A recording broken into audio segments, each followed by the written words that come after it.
Hey everybody, this is D Hunter, bringing another action figure review. Today, we're going to look at the Diamond Select Toys, Invincible, Mauler Twins, and Rex Splode. This is the newest wave of Invincible figures, which seem to be taking forever to come out. I pre-ordered these from the Big Bad Toy Store. They arrived today, so let's take a look at the packaging. I have two of the Mauler Twins because I wanted the complete set of twins, and then Rex Splode. So as you can see at the top, we've got a warning, Diamond Select Toys, Mauler Twin Deluxe Action Figure, Amazon Original Invincible. Here he is in the package, a bunch of extra hands, heads, and a giant weapon. One side of the package, a Mauler Twin. Other side, this is the 9th figure in the Invincible line. On the back side, here's the newest wave. And at the bottom, there is his barcode. And of course, we have Rex Splode, Invincible.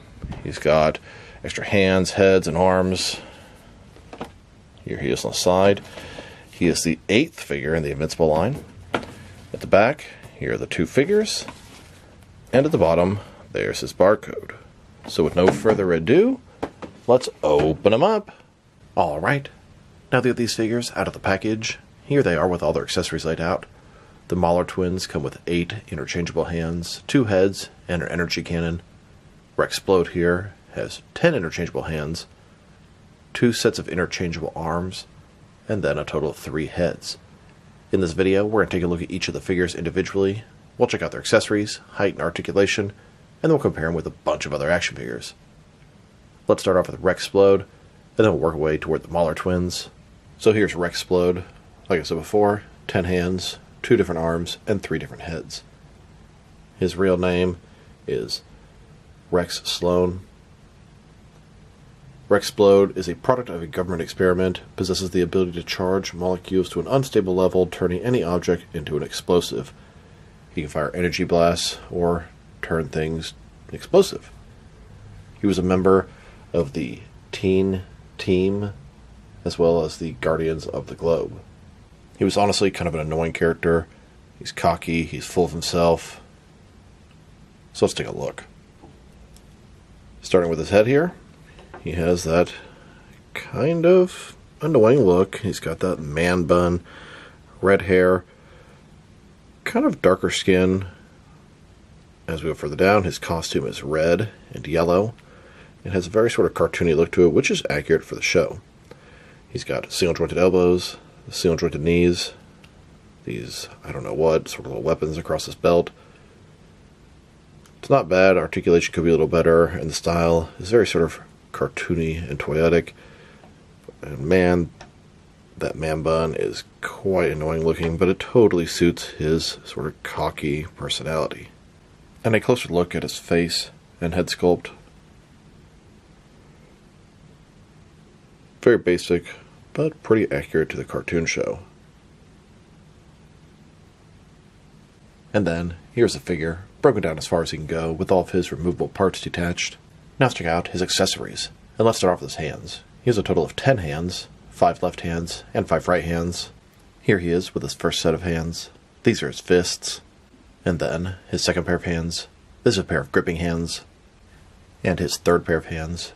These look like a pair of grabbing, choking, or throwing hands. And here are some open and sort of outstretched hands. They might be able to hold something large. And then his final pair of hands. These are a pair of flat, outstretched hands. Now let's look at his arms. They swap out at the bicep area. He's got one pair of normal arms, one pair of arms that are sort of semi-transparent with energy effects going on. Here he is with his regular set of arms. And then here he is with his alternate energy effect arms. Now let's look at his heads. He has 3 of them, 2 of which have the mask on with different expressions, and 1 with the mask off. Here's a look at his first head. This one has the mask on and a regular expression. Here's his second head. This one also has a mask on and has a screaming expression like he's in battle. And here's his third head. This one is unmasked and has that dorky sort of man bun. Now that we've taken a pretty good look at both the figure and his accessories, let's check out his height. From bottom to the top of his head, standing about 7.1 inches tall, which can translate to around 18 centimeters. And for his articulation, starting with his head, of course you can rotate side to side. He can look up and down, really not very much. Can tilt his head the tiniest bit. Shoulders The ball joint goes out 90 degrees. Up, down, around. He's got a bicep cut. Single jointed elbow. His wrist can rotate. And it's going to be hinged as well. In his torso, he's got a ball joint. Rotate around. Forward and back. His waist, nothing going on there. Legs, completely the splits. Ball joints inside of there. There's no real rotation. Then go forward about that far. Back about that much. He's got a thigh cut. Single jointed knee.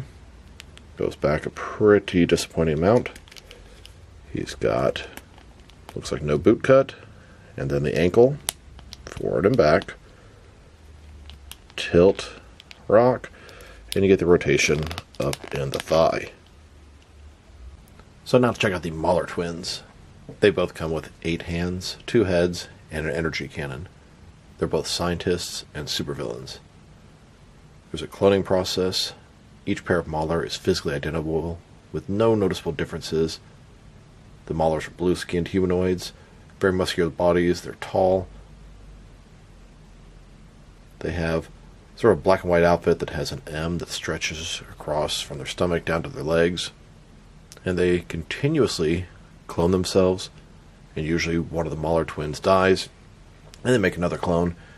And the funny thing is, they never know which one is the real one.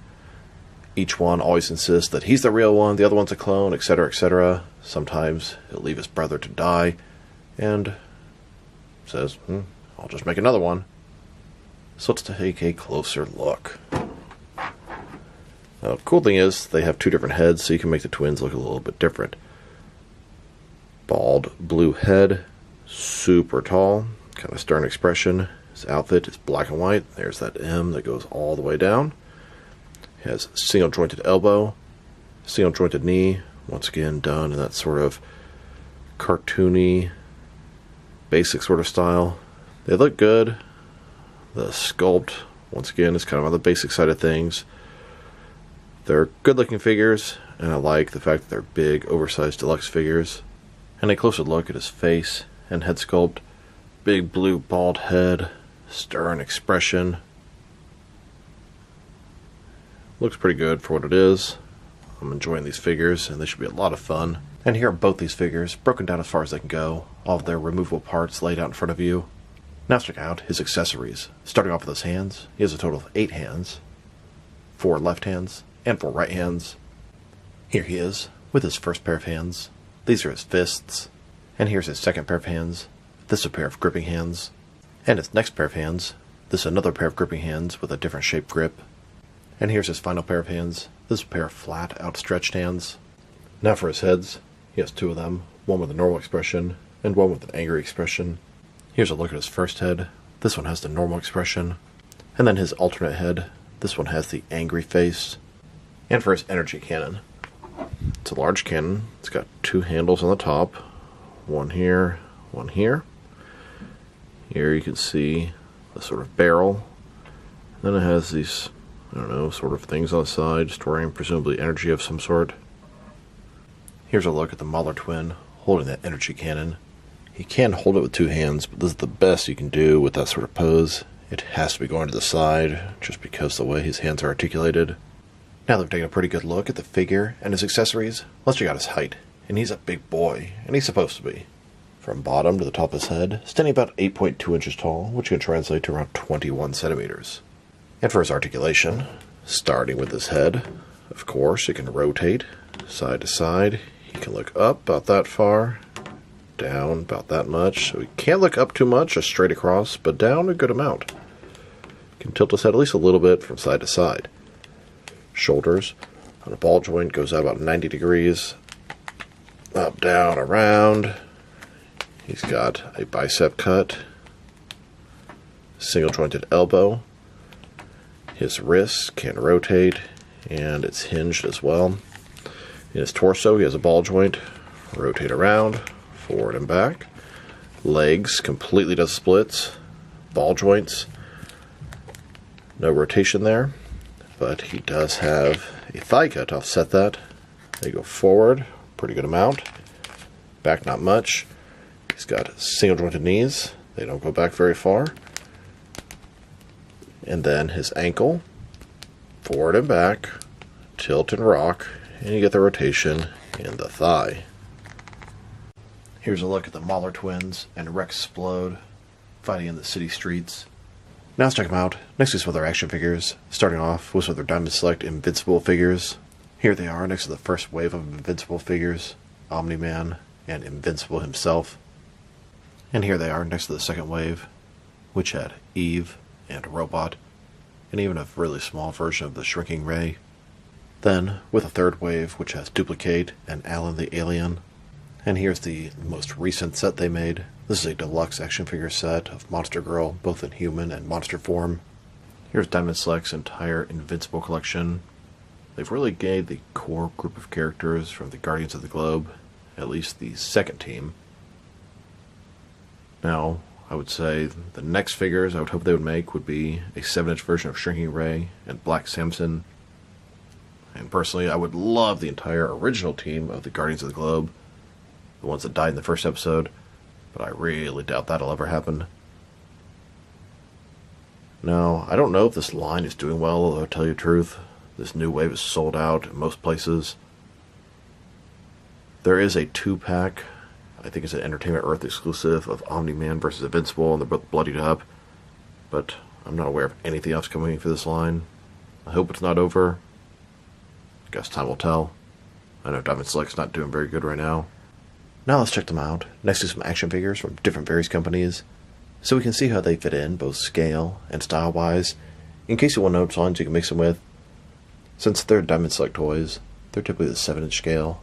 I'm going to start off my comparisons with some of the large action figure lines I collect, and work way smaller. But first, let's check them out next to some of their Diamond Select toys brothers. In front of you are 5 different action figure lines, all from Diamond Select, all 7-inch scale. Now size-wise, they fit in pretty good with an average Diamond Select figure, but style-wise, they're definitely more sort of animated and cartoony looking. And now, with some Jack-specific wrestling figures, and some McFarlane toys. Here they are, next to a bottle of carpet cleaner. And here they are, with some DC Direct and NECA figures. Then, with both some Mattel and Jazzwares wrestling figures. And now, with some Mezco and Mattel DC figures. Next, with some Mafex and Hasbro Marvel Legends. And finally, with some SH Figure Arts and Jazzwares Fortnite figures. So overall, these are some fun figures, but my honest feedback, the articulation is limited. They look kind of bland. I actually think the Mauler twins look really fun, really cool, but they're a little bit too glossy. I don't know, the sort of style that they made for a lot of the heroes. It looks animated, which is not a bad thing. It's based off an animated show. But just the detail, they look bland and kind of boring in some ways. Their articulation's rough, and their accessories, plenty of hands, but not too much else. If I were to rate these figures, I'd probably give the Mauler twins a good 7, and then Rex Splode here a 6, on the verge of a 5.5. He just looks dull. And those guys look a lot more visually interesting. I do appreciate the alternate energy arms that Rex comes with, and the cannon the Mauler twins come with. And I definitely appreciate the fact that Mauler twins have 2 different alternate heads, so you can make them look a little bit different. And at least you'll be able to tell them apart, but no one will still know which one is the original. So this is D Hunter. Thank you for watching this video. If you liked the video, press like below. If you have anything you want to say with the video, add it in the comment section. If you want to see additional action figure reviews from me, press subscribe. I do appreciate when you do that. Once again, this is D Hunter. Thank you for watching this video, and I'll talk to you guys real soon.